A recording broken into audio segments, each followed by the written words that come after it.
Amazing. So Matic has a pending target which is really overdue, and that is to the downside here at this level. So previously the same fib retracement that I talked about, Matic is down to 0.5836.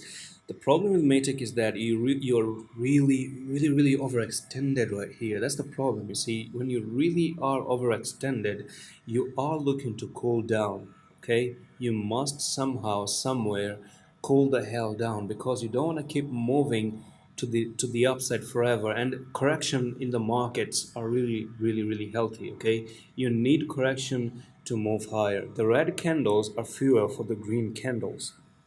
Anytime we move down the red, they actually make the green to pump. Okay, so embrace the reds when they happen, because that's what really makes the green. Okay, so that's the ingredient and the secret recipe for the green candles.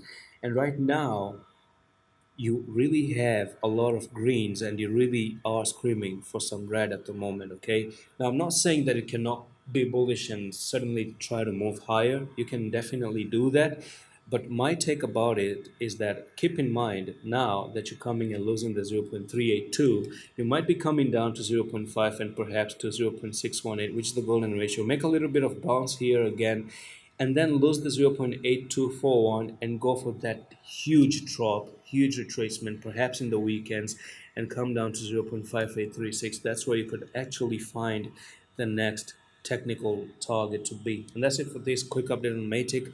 Let's move on to the next one, which is going to be SHIB.